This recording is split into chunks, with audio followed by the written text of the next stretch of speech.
မင်္ဂလာပါ Freaky Friday မြန်မာ channel ကနေပြန်လည်ကြိုဆိုလိုက်ပါတယ်ဒီကနေ့ပြပြပေးမှာတော့ American နိုင်ငံရဲ့နာမည်ကြီးလူသက်သမားတွေထဲကတစ်ယောက်ဖြစ်တဲ့ Ed Gein အကြောင်းပဲဖြစ်ပါတယ်ပုံမှန်အားဖြင့်ဆိုရင်လူတွေအများကြီးကိုတတ်တဲ့ကွန်းဆက်လူသက်သမားတွေကပဲနာမည်ကြီးလေးရှိတာဖြစ်ပေမဲ့လူနှစ်ယောက်ပဲတတ်ထားပေမဲ့ Ed Gein ရဲ့တမှုထူးခြားတဲ့အမှုကြောင့်မို့သူဟာနာမည်ကြီးလူသက်သမားစီးရင်ထဲမှာပါနေခဲ့တာဖြစ်ပါတယ်သူ့ရဲ့အမှုဟာအဲ့ဒီချိန်တုန်းကကြားသိရတဲ့သူတိုင်းကိုကြောချမ်းပြီးတုန်လှုပ်စေသလိုသူ့ကိုမိညမ်းပြီးတော့ထွက်ရှိလာတဲ့စိုက်ကိုလူသက်သမားဆန်ဆန်ဇလန်းဇက်ကောင်တွေဟာ horror နဲ့ thriller ဇလန်းတွေကြိုက်နေတဲ့သူတွေအတွက်ဒီခေတ်ဒီခါဒီလူတွေရဲ့စိတ်ကိုဆွဲဆောင်နိုင်တဲ့ character တွေဖြစ်လာခဲ့ပါတယ်။ဒါဆိုရင်တော့ Ed Gein ရဲ့ငယ်ဘဝကနေစပြီးရုပ်ရှင်တွေပါမိညမ်းပြီးရလောက်တဲ့ကြောချမ်းစရာကောင်းတဲ့သူ့ရဲ့အမှုအကြောင်းကိုတင်ဆက်ပေးသွားမှာဖြစ်ပါတယ်။ Ed Gein ရဲ့အမည်အရင်းဟာ Edward Theodore Gein ဖြစ်ပြီးတော့သူ့ကို1906ခုနှစ် August 29ရက်နေ့ American နိုင်ငံ Wisconsin ပြည်နယ် La Crosse လို့အမည်ရတဲ့မြို့မှာမွေးဖွားခဲ့ပါတယ်။သူ့ရဲ့မိဘတွေကတော့ George Philip Gein နဲ့ Augusta Gein တို့ဖြစ်ပါတယ်။သူ့မှာ Henry လို့အမည်ရတဲ့သူ့ထက်အသက်9နှစ်ပိုကြီးတဲ့အကိုတစ်ယောက်ရှိခဲ့ပါတယ်။ဖခင်ဖြစ်သူ George ဟာပြောညံ့ပြီးတော့ရက်ဆွဲနေတဲ့သူတစ်ယောက်ဖြစ်ပြီးအလောက်ကန်ရဲလို့မဲရမရှိပါဘူး။သူဟာတစ်ခါလေမှလက်သမားအနေနဲ့တချို့ရက်တွေမှာလည်းတရေကြောက်လန်းတဲ့အလုပ်သမားအနေနဲ့ခါတလေမှလည်းမိသားသမားတစ်ယောက်အနေနဲ့အလုပ်လုပ်ကန်ခဲ့ပါတယ်။မာရီကျော်ရီရှိပြီးတော့အမြဲတမ်းချဲလေတတ်တဲ့ Augusta ကတော့ပြောညံ့တဲ့သူ့ယောက်ျားကိုသားသမီးတွေကိုပြုစုဆောင်ရှောက်ဖို့နေတာအလုပ်တစ်ခုတောင်မှမရမရှာနိုင်တဲ့တန်ဖိုးမရှိတဲ့ယောက်ျားတစ်ယောက်လိုမျိုးအမြဲတမ်းမထီမဲ့မြင်ပြုပြီးဆက်ဆံလေးရှိပါတယ်။ Augusta ဟာလူတာရန်လို့အမည်ရတဲ့ဘာသာတရားကိုလွန်ကျူးကိုးကွယ်တဲ့သူတစ်ယောက်ဖြစ်ပြီးတော့သူ့ရဲ့သားတွေပေါ်မှာလည်းလောကရဲ့တည်ခြင်းတရားနဲ့မတည်မြဲတဲ့တရားတွေရဲတောက်ခြင်းရဲ့မကောင်းမှုတွေနဲ့အမျိုးသမီးတွေဟာများသောအားဖြင့်ညဉ့်ညမ်းကြပြီးတော့မာယာများပြီးလှည့်ပြားတတ်တဲ့မန်နဲ့ရဲ့လက်ပါစီတွေဖြစ်တယ်ဆိုပြီးသူမရဲ့သားနှစ်ယောက်ကိုအမြဲတမ်းသွန်သင်ဆုံးမလေးရှိတယ်။နေ့တိုင်းနေ့လည်ခင်းနေမှာဆိုရင်အချိန်တစ်ခုကိုသတ်မှတ်ပြီးတော့ Bible စာအုပ်ထဲကသေဆုံးခြင်းနဲ့လူသတ်မှုတွေအကြောင်းမြင့်မြတ်တဲ့လက်စားချေခြင်းဆိုင်ရာတရားဓမ္မတွေကိုရွေးချယ်ပြီးတော့ဖတ်ပြလေးရှိတယ်။ Augusta ဟာပုံမှန်အားဖြင့်လူတွေပေါ်စိုးမိုးချယ်တဲ့လေးရှိတဲ့သူတစ်ယောက်ဖြစ်ပြီးတော့ပတ်ဝန်းကျင်တဲ့လူတွေရဲ့ပုံမှာသူမထင်မြင်တဲ့အမြင်တွေအားပဲအကျွင့်မဲ့မှန်ကန်တယ်လို့ယုံကြည်တဲ့သူတစ်ယောက်ဖြစ်ပြီးသူ့ရဲ့သားသမီးတွေနဲ့ခင်မွန်းအပေါ်မှာသူထင်မြင်တဲ့အတိုင်းသူယုံကြည်တဲ့အတိုင်းလိုက်ပြီးတော့ယုံကြည်ရမယ်လို့အတင်းကျပ်ဖိအားပေးပြီးချဲလဲလေးရှိပါတယ်။ဘယ်နေရာမှာဆိုသူပဲအမှန်ဆုံးဆိုတဲ့လူစားမျိုးပေါ့။ပြောညံ့ပြီးအားနေတဲ့ဖခင်ဖြစ်သူရက်သမား George က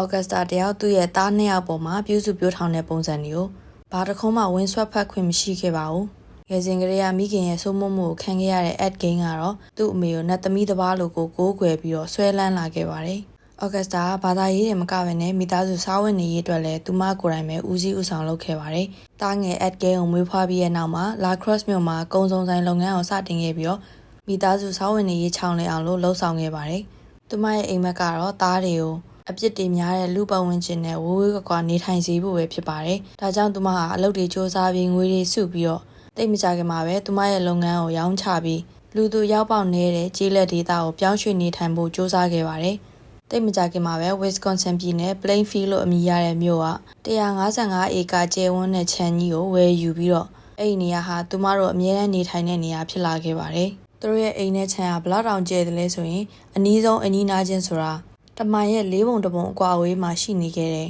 ။ Augusta ကဒီအကွာအဝေးကိုခွင်ကောင်းယူပြီးတော့သူမရဲ့သားနှစ်ယောက်ပေါ်ကိုသူမကလွယ်ပြီးကျန်တဲ့လူတွေမလွှမ်းမိုးနိုင်အောင်လို့စီမံထားခဲ့ပါတယ်။ Ed Gein တယောက်အိမ်ကနေခြံပြင်ထွက်ရတဲ့အချိန်ဆိုတာကြောင်းတက်တဲ့အချိန်တစ်ချိန်ပဲရှိခဲ့ပါတယ်။ကြောင်းသွားတဲ့အချိန်ကလဲလို့ကျန်တဲ့အချိန်တွေမှာလဲခွဲမှာပဲအလုပ်တွေလုပ်ရင်းနဲ့အချိန်ကုန်ခဲ့ပါတယ်။ Ed Gein ဟာသူ့ကို Henry နဲ့မတူဘဲနဲ့အနေအေးပြီးရှက်တတ်တဲ့ကလေးတစ်ယောက်ဖြစ်ခဲ့ပါတယ်။အတန်းပေါ်ရင်းနဲ့ဆရာတွေကသူ့ကိုထူးဆန်းပြီးတော့ကြောင်တောင်ကလေးတစ်ယောက်အနေနဲ့သတိထားမိကြပါတယ်။ဥမာအပြင်သူတယောက်တည်းတွေးချင်ရတွေးပြီးရည်နေတတ်ပါတယ်။ဒါအပြင်မိခင်ဖြစ်သူ Augusta ကလည်းငယ်ချင်းတွေနဲ့မိတ်ဖွဲ့ဖို့စ조사တဲ့အခါတိုင်းသူ့သားကိုအပြစ်ပေးလိမ့်ရှိရလို့ဆိုပါတယ်။ Ed Gein ဟာလူငွေရေးမှာညံ့ဖျင်းပေမဲ့စားလိုက်နိုင်တဲ့ကလေးတစ်ယောက်ဖြစ်ပြီးတော့အထူးသဖြင့်စားဖက်ရတာကိုနှစ်သက်တဲ့သူတစ်ယောက်ဖြစ်ခဲ့ပါတယ်။ Augusta ကသူ့သားနှစ်ယောက်ကိုအမြဲတမ်းအလိုမကျဖြစ်နေတတ်ပြီးကြမ်းတမ်းစူပူကျိမ်းမောင်းလေးရှိသလိုသူ့ဖေလိုမျိုးလက်ကြောမတင်တဲ့ကောင်းနေဖြစ်လာမှာဆိုပြီးထင်မြင်လေးရှိပါတယ်။ဆယ်ကျော်သက်အချိန်အများစုနဲ့အရွယ်ရောက်ခါစားအချိန်တစ်လျှောက်လုံးမှာညီကိုနှစ်ယောက်ဟာသူတို့အိမ်နဲ့လေကွင်းရဲ့အပြင်ဘက်ကလူတွေနဲ့တော်ရုံတန်ရုံအဆက်အဆံမရှိခဲ့ကြပါဘူး။ဒီလိုနဲ့1940ခုနှစ်ဧပြီလ1ရက်နေ့ Gein တယောက်အသက်34နှစ်ပြည့်တဲ့နှစ်မှာသူ့ရဲ့ဖခင်ဟာနှလုံးရောဂါနဲ့ကွယ်လွန်သွားခဲ့ပါတယ်။အဲ့ဒီအချိန်တုန်းကသူ့ဖေရဲ့အသက်66နှစ်ပဲရှိပါသေးတယ်။ဖခင်ကွယ်လွန်ပြီးတဲ့နောက်မှာတော့လူတော်တိတ်မထွက်ကြတဲ့ဒီညီကိုနှစ်ယောက်ဟာ သူတို့မိသားစုရဲ့နေထိုင်မှုစရိတ်တွေကာမိစေဖို့ဆိုပြီးမြို့ထဲမှာတောက်တူမရအလုပ်တွေကိုစတင်ပြီးလုပ်ကိုင်ခဲ့ကြတယ်။ Ed Gein ကသူ့ကိုဟင်နရီကိုအလုပ်ကြိုးစားတဲ့သူစိတ်သက်ကြံ့ခိုင်တဲ့သူတယောက်အနေနဲ့အမြဲလေးစားအားကျခဲ့တယ်လို့ဆိုပါတယ်။သူတို့ညီကိုနှစ်ယောက်ကိုပတ်ဝန်းကျင်အတိုင်းဝိုင်းကယုံကြည်စိတ်ချရပြီးတော့ရိုးသားတဲ့သူတွေလို့ယူဆကြပါတယ်။ညီကိုနှစ်ယောက်ဟာသူတို့ရဲ့ခြံအလုပ်တွေမြို့ထဲကတောက်တူမရအလုပ်တွေပြင် Ed Gein ကအင်နီနာချင်းရဲ့ကလေးတွေကိုမကြာခဏကြီးစုထိန်းချောင်းပေးရတဲ့ကလေးထိန်းအလုပ်ကိုလည်းလုပ်ကင်လေးရှိပါတယ်။သူဟာမိခင်ဖြစ်သူရဲ့ချုပ်ချယ်မှုတွေကြောင့်မို့အရွယ်ရောက်လာတဲ့အချိန်ထိလူမှုရေးနဲ့စိတ်ပိုင်းဆိုင်ရာမှာနှောင့်နှေးပြီးတော့ကျန်တဲ့ရွယ်တူတွေနဲ့လူကြီးတွေကိုဆက်ဆံရတာထက်ကလေးတွေနဲ့ဆက်ဆံရတာကိုပိုပြီးသဘောကျနှစ်သက်လေးရှိပါတယ်။အကိုဖြစ်သူဟင်နရီကတော့အသက်ကြီးလာတဲ့အမျှသူ့မိခင်ရဲ့ချုပ်ချယ်မှုအောက်ကနေရုံးထွက်လာခဲ့ပြီးတဲ့နောက်သူဟာယောက်ျားနဲ့ကွာရှင်းထားတဲ့ကလေးနှစ်ယောက်မိခင်နဲ့ချစ်သူတွေဖြစ်ခဲ့ကြပြီးတော့သူနဲ့အတူပြောင်းရွှေ့နေထိုင်မှုစီစဉ်နေခဲ့ပါတယ်။ဟင်နရီကသူ့ရဲ့ညီ Ed Gein တယောက်အသက်ကြီးလာတဲ့အထိမိခင်ရဲ့ထိန်းချုပ်မှုအောက်မှာပဲရှိနေတယ်လို့မိခင်ပေါ်ကိုလည်းပြောသမျှစကားနားထောင်ပြီးဆွဲလန်းနေတယ်လို့ပုံစံကိုမြင်လာတဲ့အခါစိုးရိမ်ပူပန်လာပြီးတဲ့နောက် Ed Gein ရဲ့ရှေ့မှာအမေရဲ့မကောင်းကြောင်းတွေကိုမကြာခဏပြောလေးရှိပါတယ်။သူ့အမေရဲ့ဘာသာရေးယူသွမှုတွေနဲ့အမြင်မှားတွေကိုညီဖြစ်သူ Ed Gein တယောက်မျက်စိစုံမိတ်ပြီးယုံနေမှာကိုသိတဲ့အခါမကြာခဏထောက်ပြလေးရှိပေမဲ့ Ed Gein ကအမေကိုမကောင်းပြောရပါမလားဆိုတဲ့ပုံစံနဲ့အံ့အားသင့်ပြီးနာကျင်တဲ့ပုံစံနဲ့တုံ့ပြန်ခဲ့ပါတယ်။ Ed Gein ကသူ့အမေကိုအရန်ကိုဖြူစင်တဲ့နတ်သမီးတစ်ဖွဲကိုးကွယ်ထားတာဖြစ်တဲ့အတွက်သူ့အကိုဖြစ်သူကအမေကိုသူ့ရဲ့အမြင်အတိုင်းမမြင်တဲ့အခါမှာတော့စိတ်မကောင်းဖြစ်မိရဲ့လို့ဆိုပါတယ်။ညီကိုနှစ်ယောက်ပုတ်တိုက်မှုတွေများလာပြီးတဲ့နောက်1944ခုနှစ်မှာတော့အသက်45နှစ်သာရှိသေးတဲ့ဟန်နရီဟာထူးဆန်းစွာနဲ့တေဆုံးသွားခဲ့ပါတယ်။အဲ့ဒီနေ့က1944ခုနှစ်မေလ16ရက်နေ့ညီကိုနှစ်ယောက်ဟာလေတော်ထဲမှာရှိတဲ့ပေါင်းပင်တချို့ကိုမီးရှို့နေခဲ့ကြပါတယ်။ဒီလိုနဲ့ရှုံမီဟာအရှိန်ပြင်းပြင်းနဲ့လောင်လာတဲ့အခါမှာသူတို့ညီကိုနှစ်ယောက်ကမီးငိမ့်တက်ဖို့စ조사ရင်းနဲ့လူစုကွဲသွားကြတယ်လို့ဆိုပါတယ်။ Ed Gein ရဲ့အဆိုအရသူဟာမီးငိမ့်တက်ရင်နဲ့သူ့ကိုမျက်ခြေပြတ်သွားခဲ့တယ်တဲ့။မီးကနည်းနည်းကြီးတာကြောင့်မို့နယ်မြေကန်မီးတက်တပ်ဖွဲ့ဝင်တွေကလည်းရောက်လာခဲ့ပြီးမီးကိုကူညီပြီးငိမ့်တက်ခဲ့ကြပါတယ်။မီးတက်သမားတွေပြန်သွားပြီးတိတ်မကြခင်မှာပဲ Ed Gein ကသူ့ကိုဟန်နရီပျောက်ဆုံးနေရဲဆိုတဲ့အကြောင်းကိုရဲကိုဆက်သွယ်ခဲ့ပါတယ်။ညကလည်းအနေငယ်မောင်လာပြီးဖြစ်တဲ့အတွက်မီးအိမ်တွေဓာတ်မီးတွေနဲ့ရှာဖွေခဲ့ကြပါတယ်။ဒီလိုနဲ့လေကွင်းရဲ့တနေရာမှာမှောက်ရက်လဲကျပြီးတော့တေဆုံးနေတဲ့ဟန်နရီရဲ့အလောင်းကိုရှာတွေ့ခဲ့ကြတယ်။အလောင်းရဲ့အခြေအနေကသူ့ကိုကြည့်ရတာတေဆုံးနေတာနိုင်အနေငယ်ကြာပြီးဖြစ်ပါတယ်။နောက်ပြီးခန္ဓာကိုယ်ကမီးလောင်ထားလို့ဒါမှမဟုတ်ဒဏ်ရာတစ်ခုရထားလို့တေဆုံးနေတဲ့ပုံမပေါက်တာကြောင့်မို့သူ့ကိုနှလုံးဖောက်ပြီးတေးတာဆိုပြီးသတ်မှတ်ခဲ့ကြပါတယ်။အနေငယ်ထူးဆန်းတဲ့အရာတစ်ခုကတော့ဟန်နရီရဲ့ခေါင်းမှာဒဏ်ရာတချို့ရှိနေခဲ့တာပဲဖြစ်ပါတယ်။ဒါပေမဲ့ရဲတပ်ဖွဲ့ကနှလုံးဖောက်ပြီးလဲကြရင်လည်းဒီဒဏ်ရာတွေရတာပဲဖြစ်မယ်ဆိုပြီးမတော်တဆအမှုလိုပဲသတ်မှတ်ခဲ့ကြပါတယ်။အနေအေးပြီးတော့လူတွေနဲ့ဆက်ဆံရမှာကြောက်ရွံ့နေတဲ့ Ed Gein ကိုသူ့ကိုတတ်တဲ့လူသက်သမားလားလို့ဘယ်သူမှတန်တရားမဝင်ခဲ့ကြပါဘူး။အလောင်းကိုခွဲစိတ်စစ်ဆေးတဲ့ autopsy လည်းဘယ်သူမှမလုပ်ခဲ့တဲ့အတွက်ဟန်နရီရဲ့သေဆုံးမှုဟာမတော်တဆအမှုနဲ့ပဲပိတ်သိမ်းသွားခဲ့ပါတယ်။နောက်ပိုင်း Ed Gein ရဲ့အမှုပေါ်ပေါက်လာပြီးတဲ့အခါမှာတော့လူတွေကဟန်နရီရဲ့သေဆုံးမှုဟာသွေးရိုးသားရိုးသေဆုံးမှုရောဟုတ်ရဲ့လား Ed Gein ရဲ့လက်ချက်များလားဆိုပြီးမိကွန်းဆထုတ်ခဲ့ကြပါတယ်။ Ed Gein ကတော့သူ့ကိုယ်ရဲ့သေဆုံးမှုဟာသူ့ကြောင့်မဟုတ်ပါဘူးဆိုပြီးညင်းဆိုထားပါတယ်။ဖခင်ဖြစ်သူရောအကိုဖြစ်သူဟင်နရီရောသေဆုံးပြီးတဲ့နောက်မှာတော့အမေတစ်ခုသားတစ်ခုဆိုသလို Ed နဲ့ Augusta ပဲကြံရစ်ခဲ့ပါတယ်။ဟန်နရီသေဆုံးပြီးသိပ်မကြာခင်မှာ Augusta ဟာလေဖြတ်သွားခဲ့ပါတယ်။ Ed ကတော့သူ့အမေကိုဖိရင်ဖိပြုစုဆောင်ရှောက်ခဲ့တယ်။ဒီပထမတစ်ကြိမ်လေဖြန်းပြီးတော့တက်တာလာတဲ့အချိန်နောက်တစ်နှစ်ဖြစ်တဲ့1945ခုနှစ်မှာ Ed နဲ့သူ့မိခင်ဟာအင်နီနာချင်းတယောက်ဖြစ်တဲ့ Smith လို့ခေါ်တဲ့အမျိုးသားစီကိုကောက်ရိုးဝယ်ဖို့ဆိုပြီးရောက်လာခဲ့ကြပါတယ်။ Smith ရဲ့အိမ်ကိုရောက်တဲ့အခါမှာတော့ Smith ကခွေးတကောင်ကိုရိုက်နှက်နေတာကိုသူတို့သားမီးနှစ်ယောက်မြင်ခဲ့ကြပါတယ်။တစ်ချိန်တည်းမှာပဲ Smith ရဲ့အိမ်ထဲကနေအမျိုးသမီးတယောက်ကထွက်လာပြီးတော့ခွေးကိုမရိုက်နဲ့တော့ဆိုပြီးအော်ဟစ်ခဲ့ပါတယ်။ဒါပေမဲ့ Smith ကတော့အသက်သေးဆုံးတဲ့အထိဆက်ရိုက်နေခဲ့ပါတယ်။ဒီမြင်ကွင်းကိုမြင်ပြီးတဲ့နောက် Augusta အရန်ကိုစိတ်ဆိုးဒေါသထွက်ခဲ့ပါတယ်။သူမဒီလိုစိတ်ဆိုးရတဲ့အကြောင်းရင်းဟာ Smith ကခွေးကိုရိုက်တက်ခဲ့လို့မဟုတ်ဘဲနဲ့လူလူတယောက်ဖြစ်တဲ့ Smith ရဲ့အိမ်ထဲမှာလက်ထပ်ထားခြင်းမရှိတဲ့အမျိုးသမီးတယောက်ရှိနေခြင်းပေါ်ကိုအခမ်းမရနိုင်အောင်စိတ်ဆိုးဒေါသထွက်ခဲ့တာပဲဖြစ်ပါတယ်။သူမကဒေါသတကြီးနဲ့အဲ့ဒီအမျိုးသမီးကို Smith ရဲ့အပြတ်မားဆိုပြီးနောက်ွယ်မှာခေါ်နေခဲ့တယ်လို့ဆိုပါတယ်။ဒီဖြစ်ပျက်ဖြစ်ပြီးရပိုင်းကြာမှာပဲAugusta ဟာဒုတိယတစ်ခါလေးဖြန်းပြီးတဲ့နောက်သူမရဲ့ကျန်းမာရေးအခြေအနေကဆိုးရွားလာခဲ့ပါတယ်။ဒီလိုနဲ့1945ခုနှစ်ဒီဇင်ဘာလ29ရက်နေ့Augusta တယောက်အသက်68နှစ်အရွယ်မှာပဲသေဆုံးသွားခဲ့ပါတယ်။ Ed Gein တယောက်ကတော့သူကိုးကွယ်ခဲ့တဲ့သူ့ရဲ့မိခင်သေဆုံးသွားတဲ့အခါအရန်ကိုစိတ်ထိခိုက်ကြေကွဲခဲ့ပြီးတော့သူကသူ့ရဲ့တူဦးသီးသောမိတ်ဆွေနဲ့အချစ်စစ်ကိုဆုံးရှုံးခဲ့ပြီလို့ဆိုပြီးကမ္ဘာပေါ်မှာတကယ်ကိုသူတယောက်တည်းပဲကြံနေခဲ့ပြီလို့ဆိုခဲ့ပါတယ်။သူရဲ့မိသားစုဝင်တွေအားလုံးဆုံးပါသွားပြီးတဲ့နောက်မှာတော့သူဟာသူ့ကိုယ်ပိုင်လယ်လုပ်ငန်းနဲ့တောက်တူမရအလုပ်လေးလုပ်ကိုင်းရင်းနဲ့အသက်မွေးဝမ်းကြောင်းပြုခဲ့ပါတယ်။အိမ်ထဲမှာသူ့မိမသေးခင်ကနေထိုင်သွားတဲ့အပေါ်ဓာတ်ရဲ့ အောက်ထပ်ဧကန်ရဲ့သူ့အမေရဲ့အခန်းရဲ့ကိုလုံးဝအသုံးမပြုတော့တဲ့အပြင်အကာအရန်တချို့နဲ့ပါကာရင်ခဲ့ပါတယ်။သူကိုယ်တိုင်ကတော့မီးဖိုဘေးကအခန်းငယ်လေးမှာပဲနေထိုင်ခဲ့ပြီးတော့အိမ်ရဲ့ကျန်တဲ့ဘိုင်းတွေမှာဘလောက်ပဲရှုပ်ပွားလာပါစေသူ့အမေနေထိုင်သွားတဲ့နေရာတွေကပကတိအကောင်းတိုင်းတန့်ရှင်းတက်ရက်နေခဲ့ပါတယ်။ဒီချိန်ဝန်းကျင်မှာပဲအက်ဒ်ကင်းဟာမှုကင်းနဲ့စွန်စားကန်းတွေပါဝင်တဲ့ဇလန်းတွေကိုစိတ်ဝင်စားလာခဲ့ပြီးတော့အထူးသဖြင့်လူသားစားတဲ့သူတွေအကြောင်းဒါမှမဟုတ်နာဇီတွေရဲ့ရက်စက်ကြမ်းကြုတ်မှုအကြောင်းဒါအပြင်ဒုတိယကမ္ဘာစစ်တုန်းကဂျူးလူမျိုးတွေကိုဖမ်းဆီးထိန်းသိမ်းထားတဲ့ကမ်တစ်ခုကိုအုပ်ချုပ်ရတဲ့တပ်မှုရဲ့ဇနီးဖြစ်တဲ့အီဆာကော့ချ်ဟာတက်တူးထိုးထားတဲ့အကျဉ်းသားတွေကိုရွေးချယ်ပြီးတင်မိန်ပေးပြီးတဲ့အခါသူတို့ရဲ့အရေးပြားပေါ်ကတက်တူးတွေကိုဖျက်ယူပြီးတဲ့နောက်မီးအိမ်ကောင်းစွတ်တွေနဲ့တခြားအသုံးဆောင်ပစ္စည်းတွေပေါ်ဒီအရေးကုန်တွေကိုဖက်ရှင်ကြကြတက်ဆင်လေးရှိတဲ့ဒီအမျိုးသမီးရဲ့အကြောင်းအစရှိတဲ့ထူးဆန်းတဲ့အရာတွေကိုစိတ်ဝင်စားဖတ်ရှုနေခဲ့ပါတယ်1952ခုနှစ်ကနေစတင်ပြီးတော့လည်းပြည်ထောင်စုအစိုးရစီကနေသူဟာလေယာထောက်ပံ့ငွေတွေကိုရရှိခဲ့တယ်။တစ်ခါတလေမှဆိုရင်လည်း Plainfield မြို့ရဲ့ဒေသခံစီးပွားသားရအဖွဲ့မှနောက်ပြီးကောက်ပဲသီးနှံတွေခြွေတဲ့နေရာတွေမှာရန်ဖန်ရန်ခါအလုပ်လုပ်လေးရှိပါတယ်။1946ခုနှစ်ကနေ1956ခုနှစ်အတွင်းမှာလည်းသူပိုင်ထားတဲ့လေယာမြေရဲ့ဧက80ကိုရောင်းချပြီးတော့လည်းစားဝတ်နေရေးပြည်လဲအောင်စီစဉ်ခဲ့ပါတယ်။ဒီလိုနဲ့မြို့ပြင်ဘက်ကလေတော်ထဲမှာတယောက်တည်းအထီးကျန်စွာနေထိုင်နေတဲ့လူရိုးလူအေးကြီးအက်ဒ်ကင်းရဲ့တရုတ်မှန်တွေကိုတစ်ကမ္ဘာလုံးသိတော့မယ့်အချိန်ကိုရောက်ရှိလာခဲ့ပါတယ်။အဲ့ဒီနေရာ1958ခုနှစ်နိုဝင်ဘာလ16ရက်နေ့မနက်ခင်း Plainfield မြို့ထဲကအင်ချောက်ပစ္စည်းရောင်းတဲ့ Hardware Store ဆိုင်ပိုင်ရှင် Bernice Warden လို့အမည်ရတဲ့အမျိုးသမီးဟာပျောက်ဆုံးသွားခဲ့ပါတယ်။ Store ဆိုင်မှာအသုံးပြုတဲ့ truck ကားဟာမနက်9နာရီခွဲအချိန်တုန်းကအဆောက်အဦရဲ့အနောက်ကနေမောင်းနှင်ထွက်သွားတာကိုတွေ့ရှိလိုက်ရတဲ့သူတွေရှိပြီးတော့တနေ့ကင်းလုံး Store ဆိုင်ဟာဖောက်တဲ့တိတ်မရှိဘဲနဲ့အယောင်ပါနေခဲ့ပါတယ်။ပတ်ဝန်းကျင်ကတော့တမင်အမဲလိုက်ရာသီကြောင့်မို့လို့ဆိုင်ကအယောင်ပါပြီးတော့လူမလာပဲလို့တွေးကြပေမဲ့ Bernice Warden ရဲ့သားရဲမှုဖြစ်တဲ့ Frank Warden ဟာညနေ9နာရီဝန်းကျင်မှာ Store ဆိုင်ကိုရောက်လာခဲ့ပါတယ်။ပတ်စံသိန်းလေးရှိတဲ့ငွေကောင်တာပွင့်နေပြီးတော့ကျမ်းပြင်မှာလည်းသွေးတွေဆွန်းနေတာကိုတွေ့လိုက်ရပါတယ်။သူမှတ်မိလိုက်တဲ့တစ်ချက်ကပြီးခဲ့တဲ့တရက်နိုဝင်ဘာလ15ရက်နေ့ညနေခင်းတုန်းကအက်ဒ်ကင်းဟာသူ့အမေရဲ့ Store ဆိုင်ကိုရောက်လာပြီးတော့နောက်တနေ့မနက်မှာအေးခံရီတကားလန်ကိုပြန်လာပြီးဝယ်ယူမယ်လို့ပြောသွားတာပဲဖြစ်ပါတယ်။နောက်ပြီးသူ့အမေပျောက်ဆုံးသွားတဲ့အဲ့မနက်ခင်းကနောက်ဆုံးရေးသွားတဲ့ပစ္စည်းရောင်းတဲ့ဆက်လက်ဟာလည်းအက်ဒ်ကင်းဝယ်ယူမယ်လို့ပြောသွားတဲ့အေးခံရီတကားလန်ပဲဖြစ်နေခဲ့ပါတယ်။ဒီတော့အဲ့ဒီတညက်နေကင်းလုံးအက်ဒ်ကင်းကိုလိုက်ရှာပြီးရဲ့နောက်သူ့ကိုမြို့ရဲ့မြောက်ဘက်ခြမ်းကကုန်းစုံဆိုင်တစ်ခုမှာဖမ်းဆီးခဲ့ကြပြီးတော့ရဲဌာနကသူ့ရဲ့ခြံကိုရှာဖွေဖို့အတွက်ရောက်ရှိလို့လာခဲ့ပါတယ်။ဒေသခံရဲရရှိတယောက်ဖြစ်တဲ့အာသာဟာအိမ်ထဲကိုမစစ်ဆေးခင်အပြင်ဘက်မှာရှိတဲ့ကိုရောင်ကိုအရင်ဆုံးစစ်ဆေးခဲ့တယ်။ညကလည်းမိုးနဲ့ချုပ်လာပြီဆိုတော့ဓာတ်မီးနဲ့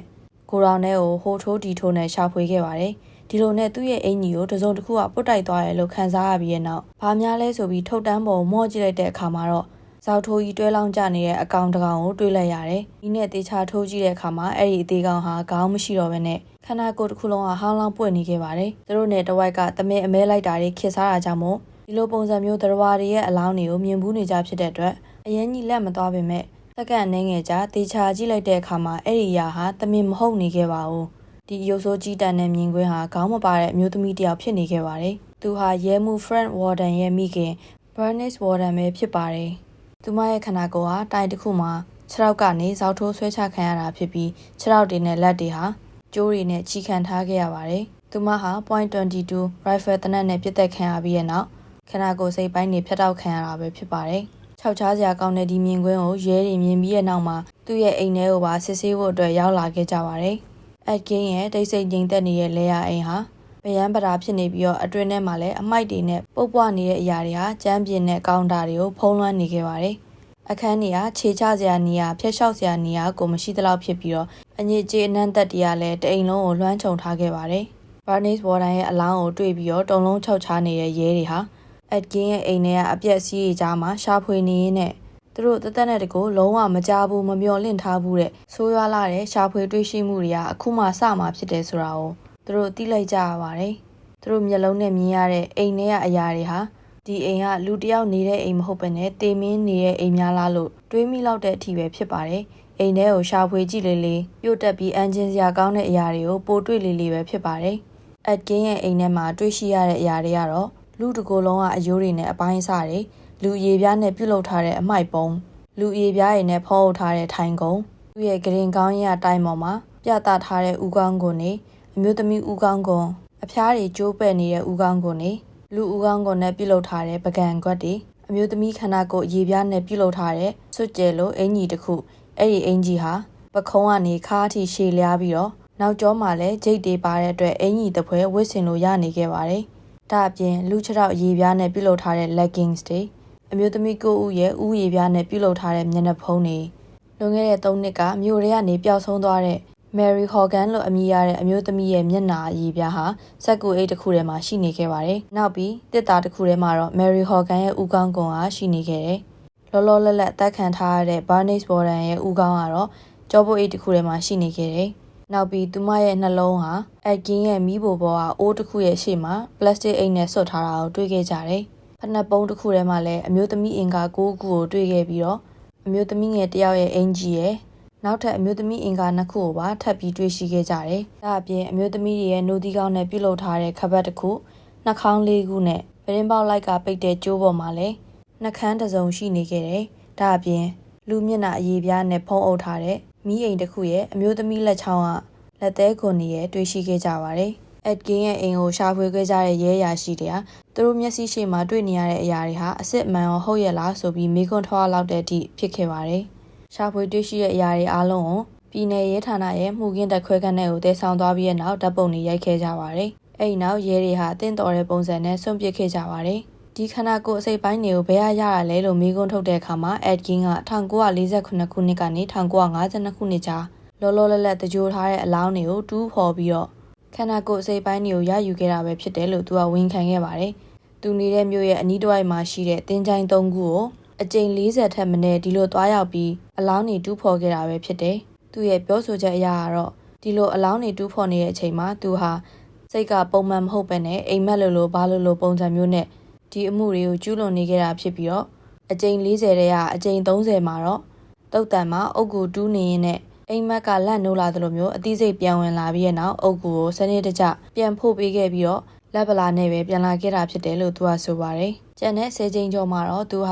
ာကြာသေးခင်ကမြုပ်နှံထားတဲ့အမျိုးသမီးတွေရဲ့အလောင်းကိုတူးဖော်ပြီးတဲ့နောက်သူ့မိနဲ့တူတဲ့သူပါတယ်ဆိုရင်အဲ့ဒီတက်လက်ပိုင်းအမျိုးသမီးတွေရဲ့တင်းချိုင်းတွေကိုတူးဖော်ပြီးတဲ့နောက်အလောင်းတွေကိုအိမ်ပြန်ယူဆောင်ခဲ့တာပဲဖြစ်တယ်။အဲ့ဒီနောက်အသုံးဆောင်ပစ္စည်းတွေလုပ်ဖို့ဆိုပြီးအရေးကုန်တွေကိုခွာပြီးအချောက်ခံနေလန်းခဲ့တာပဲဖြစ်တယ်။ရဲရရှိတွေကတော့ Atkin ဟာသူ့မိရဲ့အလောင်းကိုလည်းထုတ်ယူဖို့စ조사ခဲ့တဲ့ပုံပေါ်ပြီးအကြောင်းကြောင့်မို့သူ့ရဲ့ကြံစီမအောင်မြင်ခဲ့တာပဲဖြစ်တယ်လို့ဆိုကြပါတယ်။ဒီအတွက်တခြားမျိုးသမီးတွေရဲ့အလောင်းကိုအိမ်ကိုတည်လာပြီးတော့သူ့ရဲ့ DIY project ပြုလုပ်တဲ့ပုံစံနဲ့အလောင်းတွေကိုအသုံးချခဲ့တာပဲဖြစ်တယ်။ Atkin ကအုတ်ကူ9ခုကနေသူခိုးယူခဲ့ကြောင်းဝန်ခံပြီးတဲ့နောက်စုံစမ်းစစ်ဆေးသူတွေကိုအဲ့ဒီအုတ်ကူ9ခုစီကိုပို့ဆောင်ပေးခဲ့ပါတယ်။သူ့မိသေးဆုံးပြီးတိတ်မကြခင်မှာသူဟာပို့ပြီးအထီးကျန်လာပြီးတော့သူ့အမေကိုလွမ်းတဲ့စိတ်နဲ့အမျိုးသမီးရေပြားဝတ်စုံတစ်ခုကိုစတင်ဖန်တီးခဲ့တာဖြစ်ပြီးအဲ့ဒီအင်ဂျီကိုဝတ်ဆင်လိုက်တယ်ဆိုရင်သူ့အမေနဲ့အတူရှိသလိုတသားတဲ့ခံစားရတဲ့ခံစားချက်ကိုလိုချင်လို့ပဲဖြစ်တယ်လို့ဆိုတယ်။လူတချို့ကတော့သူဟာအလောင်းနေနဲ့ကာမဆက်ဆံမှုပါလုပ်နိုင်တယ်လို့ဆွဆွဲကြပေမဲ့သူကတော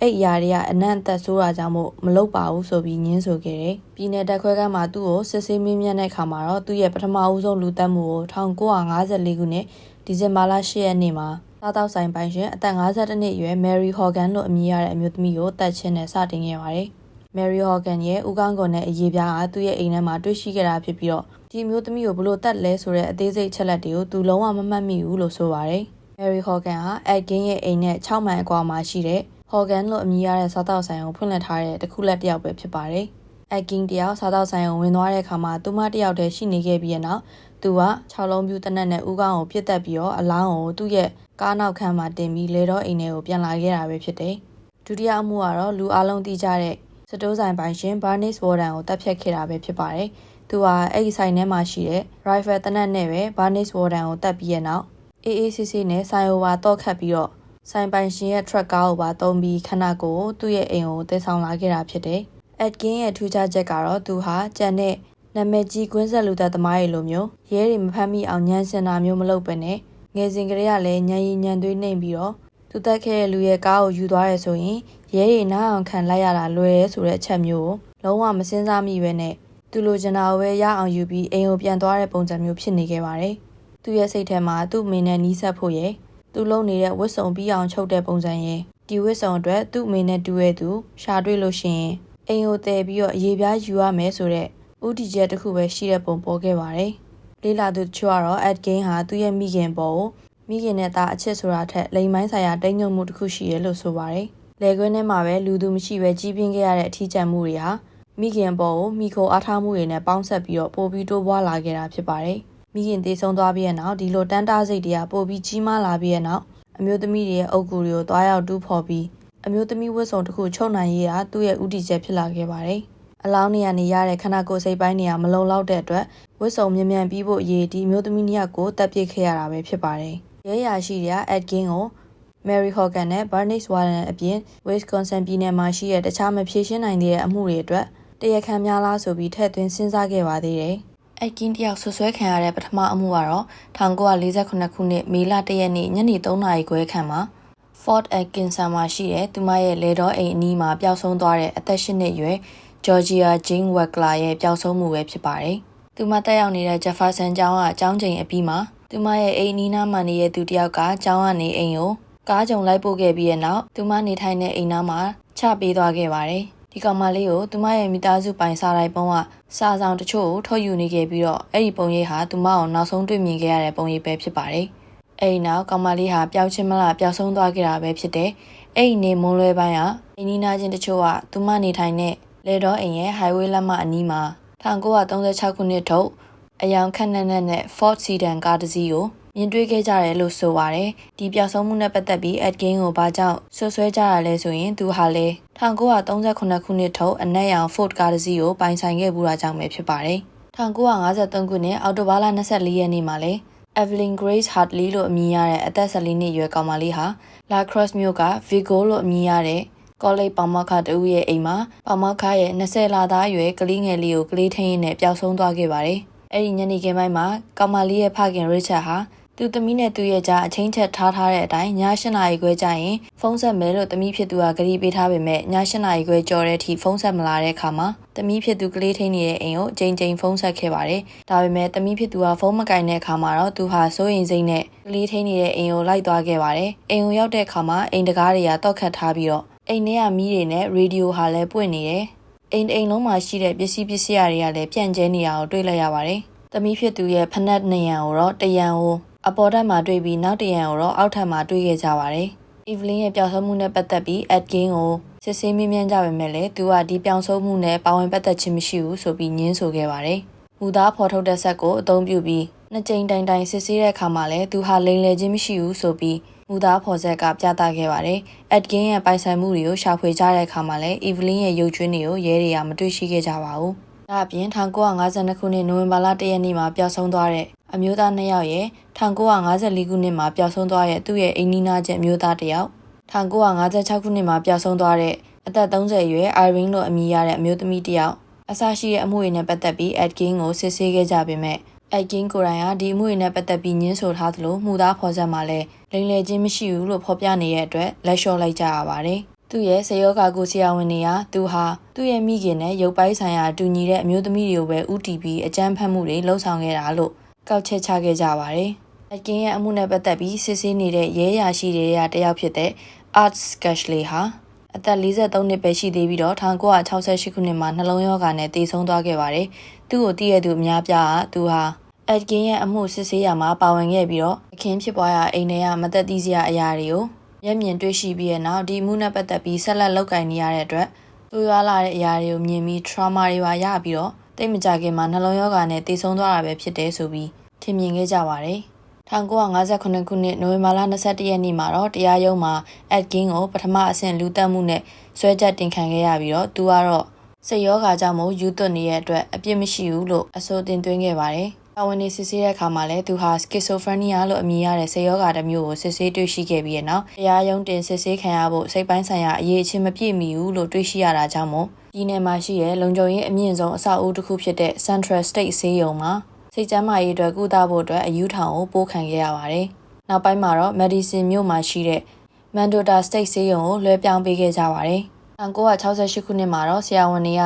Atkin ဟာစိတ်ကျန်းမာရေးနဲ့ပတ်သက်ပြီးအခြေအနေတိုးတက်လာပြီလို့ဆုံးဖြတ်ပြီးတဲ့နောက်အမှုနဲ့ပတ်သက်ပြီးစုံစမ်းစစ်ဆေးမှုကိုနိုဝင်ဘာလ9ရက်နေ့မှာစတင်ခဲ့ကြပါတယ်။စိတ်ကျန်းမာရေးဆရာဝန်တယောက်ရဲ့ထွက်ဆိုချက်အရAtkinကစတိုးဆိုင်ပိုင်ရှင် Bernice Warren ကိုတပ်ဖြတ်လိုက်ခြင်းဟာရည်ရွယ်ချက်ရှိနဲ့တပ်ဖြတ်တာလားမတော်တဆဖြစ်သွားတာလားကိုသူကိုယ်တိုင်မသိဘူးလို့ဝန်ခံခဲ့တယ်လို့ဆိုပါတယ်။ Atkinရဲ့အဆိုအရသူဟာစတိုးဆိုင်ထဲမှာတနက်တလက်ကိုကြည့်ရှုနေတဲ့အချိန်မှာ တနက်ကကြီးထွက်သွားပြီးတဲ့နောက်ပိုင်ရှင်မျိုးသမီးကိုထိမှန်ခဲ့တယ်လို့ဆိုပါတယ်။သူက rifle နဲ့ဒီမျိုးသမီးကိုချိန်ရွယ်ခြင်းမရှိသလိုအဲ့ဒီမနက်ကဖြစ်ပျက်ခဲ့တဲ့ဖြစ်ပျက်ကိုဘာမှမမှတ်မိဘူးလို့ပြောပါတယ်။နိုဝင်ဘာလ14ရက်နေ့မှာတော့တရားသူကြီးက Atkin ကိုအမှုနဲ့ပတ်သက်ပြီးအပြစ်ရှိတယ်လို့စစ်ဆေးတွေ့ရှိခဲ့ပါတယ်။တရားခံရှေ့နေတွေကအယူဝန်ခံပြီးတဲ့နောက်ဒုတိယတစ်ကြိမ်စစ်ဆေးကြတဲ့အခါမှာတော့တရားသူကြီးကသူ့ကိုယူသွနေတာကြောင့်မို့လူသတ်မှုနဲ့ပတ်သက်ပြီးအပြစ်မရှိဘူးလို့ဆုံးဖြတ်ပေးခဲ့ပါတယ်။အဲဒီနောက် Central State အယူထောင်ကိုပဲပြန်ပို့ပေးခဲ့ပါတယ်။ Atkin ရဲ့ဘဝတစ်လျှောက်လုံးဟာစိတ်ကျန်းမာရေးဆေးရုံမှာပဲကုန်ဆုံးခဲ့ပါတယ်။ Atkin ကိုတရားရုံးက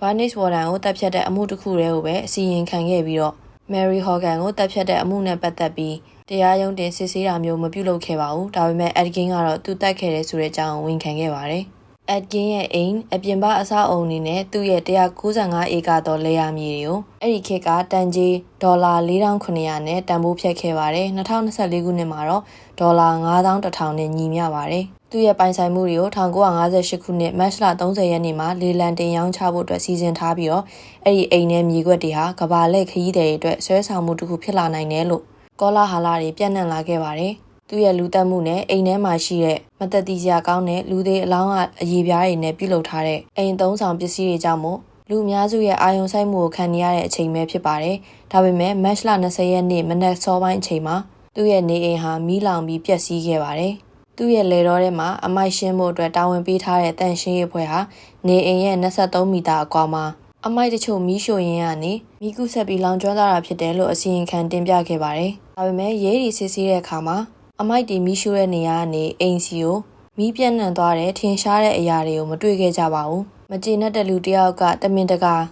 အိမ်ကိုမီးရှို့ဖျက်ဆီးတယ်လို့တန်တရားရှိခဲ့ကြပါတယ်။ကောလာဟာလာတချို့အရAtkinကြောင့်မို့မိခင်ကိုဆုံးရှုံးထားရတဲ့အဲ့ဒီမျိုးကအရာရှိ Frank Warden ဟာဒီလောင်မှုနဲ့ပတ်သက်ပြီးကြားသိရပေမဲ့အလျင်အမြန်ငြိမ်းသက်ပေးခြင်းမရှိဘဲနဲ့လစ်လျူရှုခဲ့ကြတယ်လို့ဆိုပါတယ်။သူအိမ်မီးလောင်သွားတဲ့ကြောင့်Atkinကကြားတဲ့အခါမှာတော့သူကပခုံးတွန့်ပြီးတော့ဒီလိုပါပဲဆိုပြီးပြောခဲ့ပါတယ်။လူသေးအလောင်းတွေကိုတည်ယူရမှအသုံးပြုခဲ့တဲ့သူ့ရဲ့ Ford Sedan ကားကိုဒေါ်လာ960နဲ့လေလံအောင်ခဲ့ပါတယ်။ဒီကားကိုလေလံအောင်သွားတဲ့သူကတော့ Bernie Gibson လို့အမည်ရတဲ့နယ်လဲဆက်ကပ်အဖွဲ့ပိုင်ရှင်ပဲဖြစ်ပါတယ်။သူကAtkinရဲ့ကားကိုသူ့ရဲ့ဆက်ကပ်ပွဲတွေမှာဝင်ရောက်ကြည့်ရှုတဲ့သူတွေကို25ပြားကောက်ခံပြီ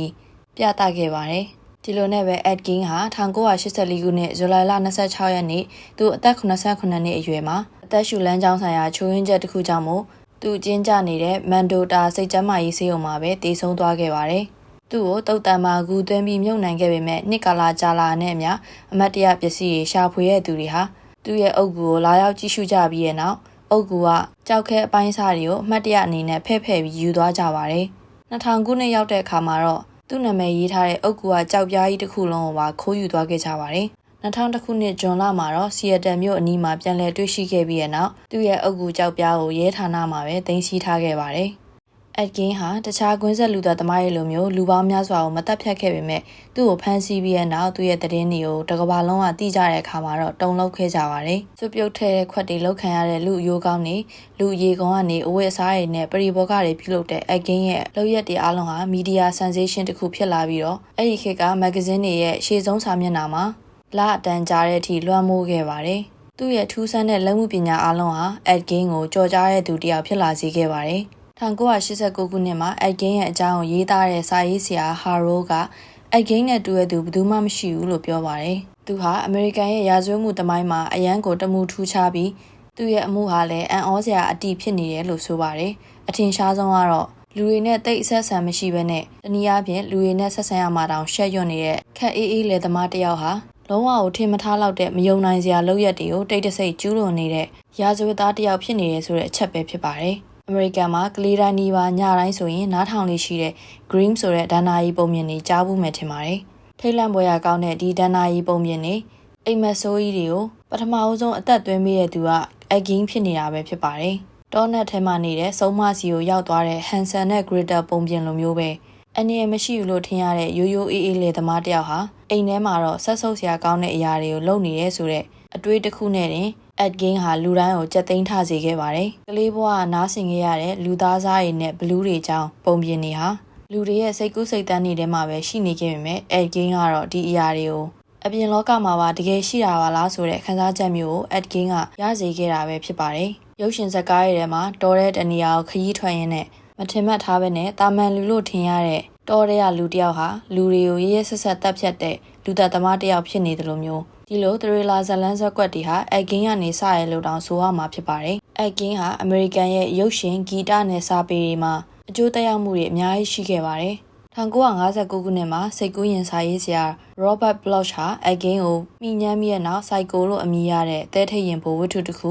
ထုတ်ဝေခဲ့ပြီးတဲ့နောက်မှာတော့လူအများရဲ့အာရုံစိုက်မှုကိုခံခဲ့ရပါတယ်။1960ခုနှစ်မှာတော့ဒီဝတ္ထုကိုစိုက်ကိုဆိုတဲ့နာမည်နဲ့ပဲရုပ်ရှင်ဖန်တီးခဲ့ကြပါတယ်။ဒါအပြင်အက်ကင်းကြောင့်မိညမ်းပြီးတော့များစွာသောရုပ်ရှင်တွေထွက်ခဲ့ကြပါတယ်။1984ခုနှစ်မှာ D-Range လို့အမည်ရတဲ့ဇာတ်ကား2000ခုနှစ်မှာတော့ In the Light of the Moon ဆိုတဲ့ဇာတ်ကား2009ခုနှစ်မှာ Ed Gein The Butcher of the Playing Field ဆိုတဲ့အမည်နဲ့ဇာတ်ကား2010မှာတော့ Ed Gein The Musical အစရှိတဲ့ဇာတ်လမ်းတွေမြောက်များစွာထပ်ခဲ့ပါတယ်။နောက်ပြီး Ed Gein ဟာစိတ်ကူးရင်လူသက်သမားဇာတ်လမ်း series အများပြအတွက်နောက်ခံကြောရိုးဖြစ်ခဲ့ပြီးတော့အထင်ရှားဆုံးကတော့ Psycho လို့အမည်ရတဲ့လူသက်သမား series တွေက Norman Bates လို့အမည်ရတဲ့နာမည်ကြီး character ပဲဖြစ်ပါတယ်။ဒီ series ထဲမှာ Psycho လူသက်သမား Norman Bates ဟာမိခင်အပေါ်ကိုဆွဲလန်းကြည့်တဲ့ model ပိုင်ရှင်တစ်ယောက်အနေနဲ့ဖော်ပြခံရပါတယ်။နောက်ထပ်နာမည်ကြီး character တစ်ခုကတော့လူတိုင်းသိတဲ့ Texas Chainsaw Massacre လို့အမည်ရတဲ့ဇာတ်ကားတွေက Leatherface ဆိုတဲ့ character ပဲဖြစ်ပါတယ်။သူဟာလူရေပြားကနေပြုလုပ်ထားတဲ့မျက်နှာဖုံးကြီးကိုတက်ဆင်ပြီးတော့လွှားဆက်နဲ့လူတွေတက်လိရှိတဲ့ character ပဲဖြစ်ပါတယ်။တတိယနာမည်ကြီးတဲ့ character ကတော့ The Silence of the Lambs ဆိုတဲ့ဇာတ်ကားတွေကလူရေပြားနဲ့ဝတ်စုံလုပ်ဖို့မျိုးသမီးတွေကိုတက်လိရှိတဲ့ Buffalo Bill ဆိုတဲ့ character ပဲဖြစ်ပါတယ်။နောက်ပြီး Con Air ဇာတ်လမ်းတွေက